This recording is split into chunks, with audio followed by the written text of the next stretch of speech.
आत्माराम तुकाराम भिड़े, Gokuldham society का एकमेव secretary. अरे देखो, आप सभी का आज की इस मीटिंग में स्वागत करता हूं।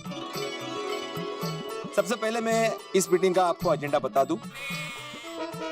इस बार हम लोग 15 अगस्त को देश का 71वां स्वाधीनता दिवस मना रहे हैं। तो हर साल की तरह इस बार भी हम लोग सुबह ध्वजारोहण करेंगे, सब मिलकर राष्ट्रगीत गाएंगे और उसके बाद शाम को होगा रंगारंग कार्यक्रम। अरे शरीर ले, मतलब ये ठीक नहीं है। रंग रंग का कार्यक्रम तो होली पर होता है ना, क्योंकि होली रंगों का फेस्टिवल है। ये तो 15 अगस्त है, इंडिपेंडेंस डे। अरे अय्यर भाई, रंग रंग कार्यक्रम नहीं, रंगारंग कार्यक्रम। रंगारंग अर्थात मनोरंजक कार्यक्रम। सही बात है। क्या यार, इस बार 15 अगस्त और दहीहंडी एक ही दिन पे है ना, इसलिए सुबह जो कार्यक्रम होगा वो 15 अगस्त का ध्वजारोहण का कार्यक्रम होगा और जो शाम को रंगारंग कार्यक्रम होगा वो दहीहंडी का होगा, जिसकी तैयारी टप्पू सेना कर रही है। Got it? Okay okay, sorry sorry sorry. आदरम कंटिन्यू प्लीज। तो मैं कहाँ था? तू वही भाई, मैं आत्माराम तुकाराम सेक्रेटरी। और पिड़ो, तू कब से वहीं अटका है? अरे भाई, हंसी मजाक करना अच्छी बात है, लेकिन अभी नहीं। हाँ यार भाई, मिली मास्टर, मीटिंग आगे बढ़ा। लेकिन कैसे बोलूं चाचा जी, सब बीच बीच में बोल रहे हैं। अरे नहीं तू बोल, कोई बीच में नहीं बोले। हाँ, कोई बीच में नहीं। यार भाई प्लीज। चल ठीक है, तू बीच में मत, वो तू मत बोल। ठीक है, थैंक यू चाचा जी। तो मैं गोकुलधाम सोसाइटी में जो ध्वजारोहण है उसकी बात कर रहा था कि कैसे तय करेंगे कि ध्वजारोहण कौन करेगा। माननीय आत्माराम तुकाराम भिड़े जी, गोकुलधाम सोसाइटी के एकमेव सेक्रेटरी जी, इस साल ध्वजारोहण करने की मेरी तीव्र इच्छा है, तो मुझे मौका दे दो। सॉरी जनरल, लेकिन दिस टाइम फ्लैग होस्टिंग का चांस मेरे को मिलना चाहिए। सॉरी अय्यर प्रा, ध्वजारोहण का मौका इस बार तो मैनू मिलना चाहिए जी। सॉरी सोडी, लेकिन इस बार ध्वजारोहण का मौका मुझे मिलना चाहिए। हाथी भाई, सॉरी हाथी भाई, मुझे लगता है कि इस साल ध्वजारोहण करने का मौका मुझे मिलना चाहिए। क्यों? देखिए दोस्तों, बिल्कुल गलत बात है। जैसा कि आप लोग जानते हैं कि किसी भी आयोजन में मैंने अपनी कभी कोई इच्छा प्रकट नहीं की। हाँ तो रहना था ना, आज भी क्यों प्रकट कर रहे ना? तो नहीं जेटलोर, आज की बात अलग है। स्वाधीनता दिवस का मसला है, तो इस देश का एक जिम्मेदार नागरिक होने के नाते, एक लेखक होने के नाते मेरी भी आकांक्षा है कि गोकुलधाम सोसाइटी में ध्वजारोहण मैं करूं।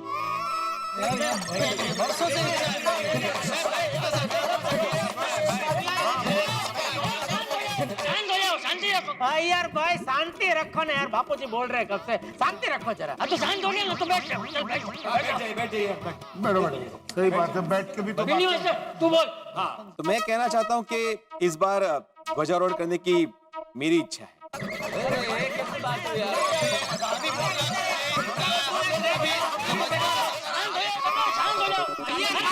रहे बापूजी, अब चुप नहीं हो रहे। पहले तू चुप हो जा और बैठ जा भाई, बैठ जा। अरे यहाँ कोई घूमने जाने की प्लानिंग नहीं चल रही है, स्वतंत्र दिवस की प्लानिंग चल रही है। इसलिए हर बात का फैसला लोकतांत्रिक तरीके से लिया जाना चाहिए। सही बात है। लोकतांत्रिक मतलब जिसको ध्वजारोहण करने की इच्छा है वो अपनी बात बारी बारी सबके सामने रखेंगे कि किसी और को नहीं, लेकिन उसे ही ध्वजारोहण करने का मौका क्यों मिलना चाहिए। उसके बाद हम सब सर्वसम्मति से ये तय करेंगे कि ध्वजारोहण कौन करेगा। यस। तो चलो भाई, जिसको भी ध्वजारोहण करने की इच्छा है वो सबके सामने अपनी बात रखेगा, ठीक है? सही बात है। हाँ, बराबर है। मिनी मास्टर, सबसे पहले तू ही बता। अच्छा, ठीक है।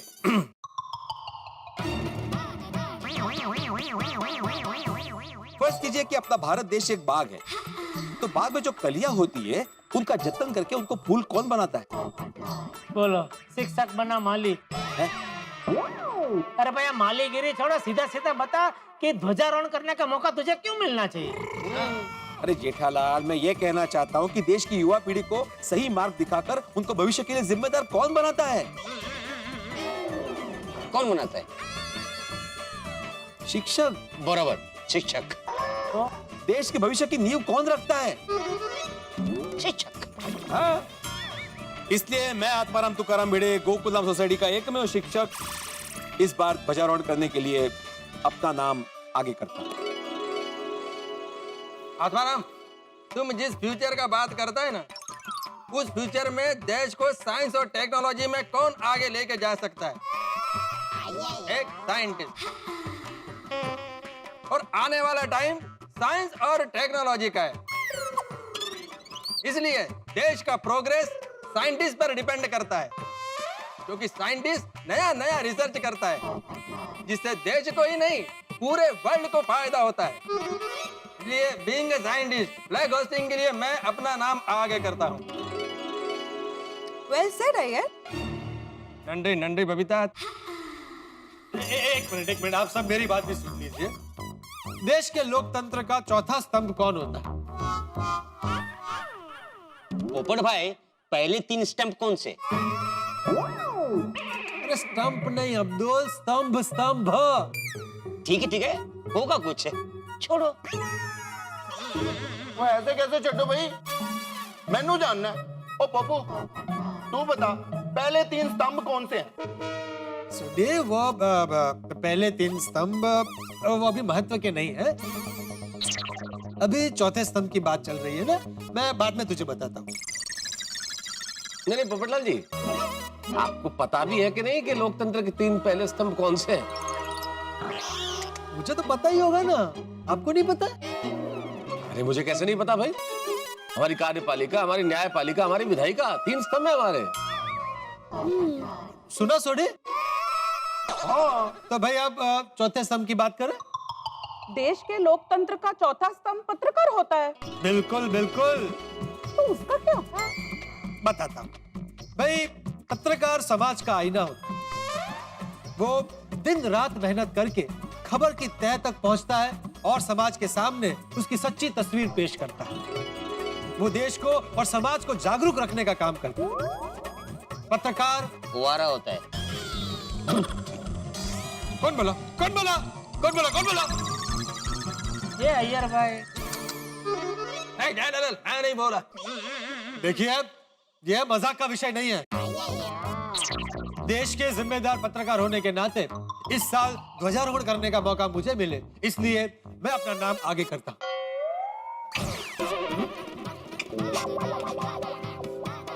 पोपटलाल, तुम्हारा हो गया? जी। तो बैठ जाओ। अब मैं कुछ कहना चाहता हूं। देखिए, देश बनता है अपने लोगों से। अगर लोग तंदुरुस्त नहीं होंगे तो देश तंदुरुस्त नहीं होगा।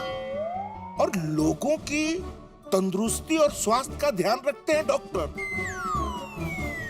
इसलिए ध्वजारोहण के लिए मैं अपना नाम आगे करता हूं। दोस्तों, इस ध्वजारोहण के संबंध में मुझे भी मेरी बात रखने का अधिकार है, तो मैं आपसे इजाजत चाहता हूं कि मैं भी अपनी बात रखूं। मैं अपने बात के प्रारंभ में सिर्फ एक छोटा सा सवाल करना चाहता हूं। आखिर सोई हुई चेतना को कौन जगाता है? अभी चेतना को तो उसके परिवार वाले ही जगाते होंगे ना मेहता साहब। अभी इधर चेतना कहाँ से है? कौन है चेतना? जेठालाल, मैं मजाक नहीं कर रहा हूं और ये मजाक का विषय भी नहीं है। मैं किसी महिला चेतना की, किसी व्यक्ति चेतना की बात नहीं कर रहा।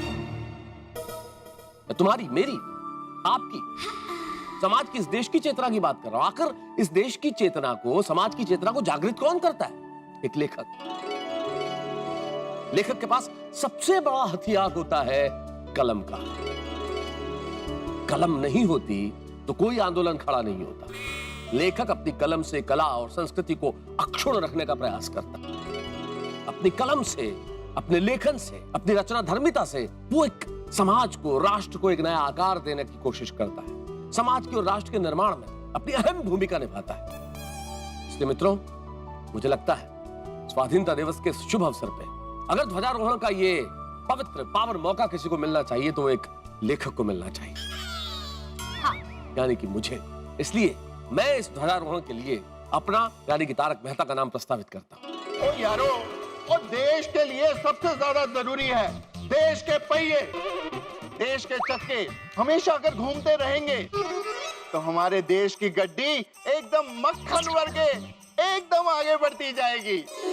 और ये सब हमारे जैसे मैकेनिकल इंजीनियर ही करते हैं। बड़े बड़े ट्रक, डंपर, ट्रेन, यहां तक कि एरोप्लेन भी हमारी वजह से ही चलते हैं।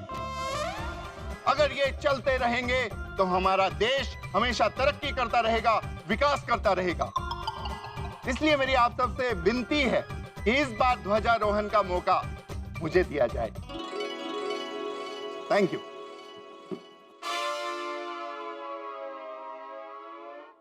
माधवी, क्या हुआ? कुछ बोलना है? हाँ मतलब महिला मंडल की ओर से मैं कुछ कहना चाहती हूँ। हाँ हाँ माधवी बेटा बोलो, तुम्हें भी अपनी बात कहने का पूरा अधिकार। थैंक यू चाचा जी। कैसा है कि देश बनता है परिवारों से, और परिवार को लगन से, प्यार से, मेहनत से कौन चलाता है? घर की औरतें, the women of the house. बरोबर। इसका मतलब देश को चलाने में गृहिणी का, घर की औरत का बहुत बड़ा योगदान रहता है, बहुत बड़ी भूमिका रहती है। इसलिए इस बार का ध्वजारोहण करने का मौका हम महिला मंडल में से किसी एक को मिलना चाहिए। जी हाँ, वेरी गुड, करेक्ट। हाँ, देखिए सबने अपनी अपनी बात कह दी, अभी मुझे भी अपनी बात कहनी है। मैं ना ही एक शिक्षक हूँ, ना डॉक्टर हूँ, ना साइंटिस्ट हूँ, ना ही मैकेनिक हूँ, ना पत्रकार हूँ, ना ही लेखक हूँ, और ना ही गृहिणी हूँ।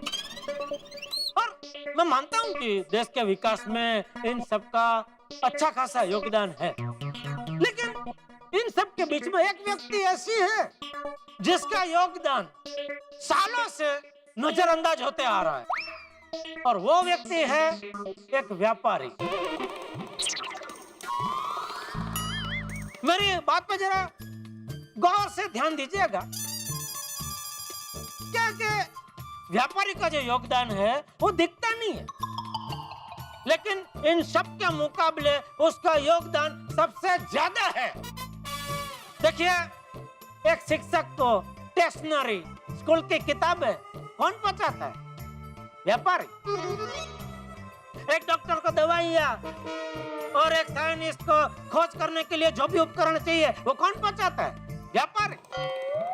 एक मैकेनिक को औजार और एक पत्रकार को अखबार के लिए कागज से लेकर स्याही तक कौन पहुंचाता है? एक व्यापारी। एक लेखक को कलम से लेके वो डायरी, किताबें, वो सब कौन पहुंचाता है? व्यापारी। यहाँ तक कि गृहिणी के घर में जो भी कुछ सामान चाहिए वो कौन पहुंचाता है? एक व्यापारी। तो मेरा ऐसा मानना है कि अगर व्यापारी ना हो तो आप सबका कामकाज ठप हो जाए। इसलिए मैं ये मानता हूँ कि देश के विकास के लिए आप सबके मुकाबले एक व्यापारी का योगदान सबसे ज्यादा है। जनरल, तुम कह रहे हो कि व्यापारी ये करता है, व्यापारी वो करता है, लेकिन वो ये सब फ्री में तो नहीं करता है ना, अपना प्रॉफिट तो लेता ही है ना। इसमें प्रॉफिट की बात कहाँ से आई? आप भी जिस कंपनी के लिए काम करते हैं उससे पगार तो लेते ही है ना, फ्री में थोड़ी करते हैं। ये भीड़े पढ़ाने की फीस लेता ही है ना बच्चों से। मतलब हम जो जो व्यवसाय करते हैं उसमें से पैसा तो कमाते ही है ना, कोई फ्री में तो कुछ नहीं करता है। मैं तो सब कुछ गलत कह रहा हूँ मैं? नहीं बिल्कुल, ये बात तो बिल्कुल सही है। छोटी बराबर है कि नहीं? एकदम करेक्ट है जेठमलाल। हाँ, तो फिर यह मुद्दा क्या लेके आया भैया भाई? सॉरी। तो दोस्तों, सारे मुद्दों पर नजर रखते हुए मेरा यह दृढ़पणे मानना है कि गोकुलधाम सोसाइटी में इस साल ध्वजारोहण का मौका एक व्यापारी को मिलना चाहिए, अर्थात मुझे मिलना चाहिए।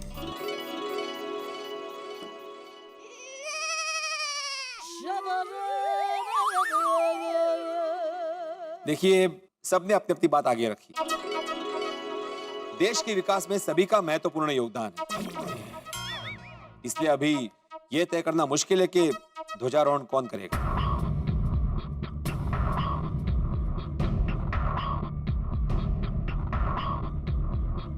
एक काम काम करते हैं भिंडी मास्टर, पर्ची निकालते हैं।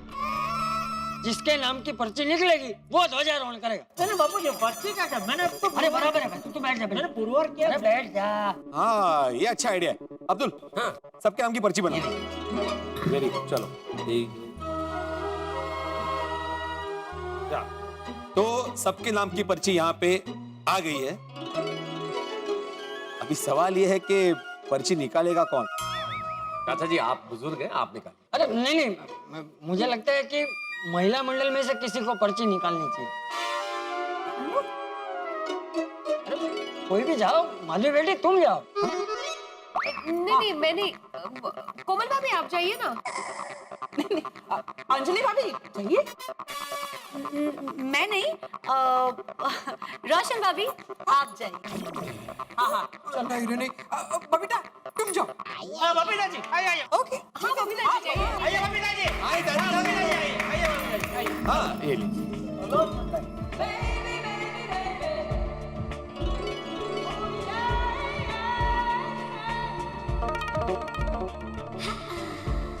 निकालिए निकालिए बबीता जी।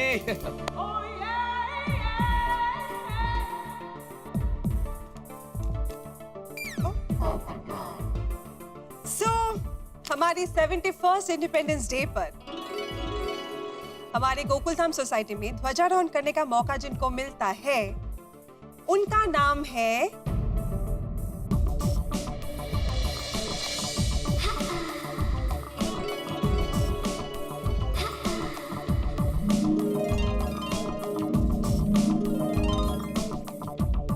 उनका नाम है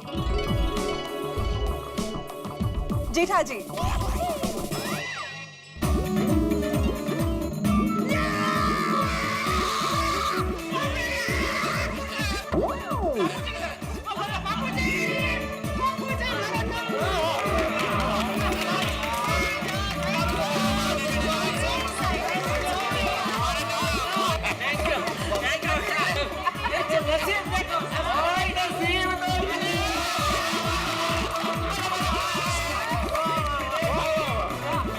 ऑफिशियली अनाउंस करने दो। तुम नीचे उतरो पहले। नहीं ठीक है मजा आ रहा है। और नहीं आ रहा, आनंद आ रहा। थोड़ी ऐसे रहने दे। बल्ले बल्ले। अरे ऐसे कैसे जेठालाल, कोई भी मेंबर ऐसे हवा में नहीं उड़ सकता। सभी मेंबर का जमीन पे रहना जरूरी है, उसके बाद ही अनाउंसमेंट होगी। हाँ बिना पिड़ू भाई ये तो सारा मजा किरकिरा कर दिया। वो बाद में ये अपना बाद में कोई गल नहीं। उसी का मौका मिलता है। तो इस साल 15 अगस्त को अरे भिड़े आपण ते बोलले नाही काय? ते तुमचा ते मैं आत्माराम तुकाराम भिडे गोकुलम साहेब कोणी सेक्रेटरी पाहिजे। अरे म्हणजे काय ते किती गोड बोलता तुम्ही हे ऐकायला एकदम खूप आवडतं मला। बोला बोला बोला। हो आज तो आवडणारच। तो मैं आत्माराम तुकाराम भिड़े गोकुलधाम सोसाइटी का एकमेव सेक्रेटरी ये घोषित करता हूँ कि इस साल 15 अगस्त को ध्वजारोहण करेंगे श्री जेठालाल चंपकलाल गड़ा।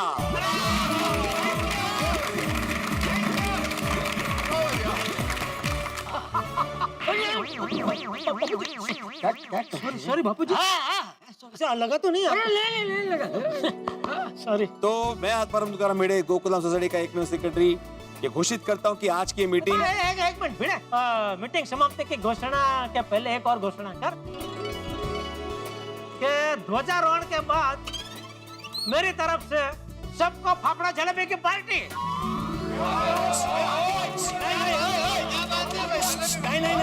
नहीं पहले मुझे अनाउंस करने दो, उसके बाद बोलो बढ़िया। तो मैं आत्माराम तुकाराम भिड़े गोकुलधाम सोसाइटी का एकमेव सेक्रेटरी सबको ये सूचित करता हूँ कि 15 अगस्त को ध्वजारोहण के बाद जेठालाल चंपकलाल गड़ा की तरफ से जलेबी फाफड़ा की पार्टी होगी।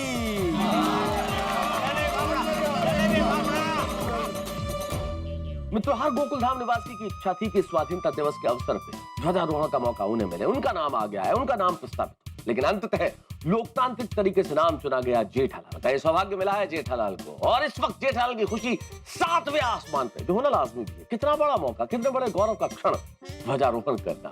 और अब जेठालाल बहुत एक्साइटेड है, और उनका उत्साह, आप जानते हैं उनका उत्साह आसमान की तरह सीमाहीन है, विशाल है।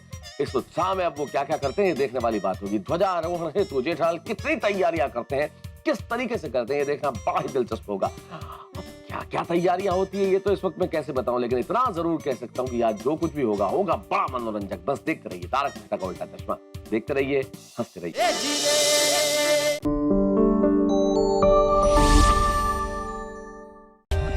For more updates, subscribe to our channel, click the show links and enjoy watching the videos.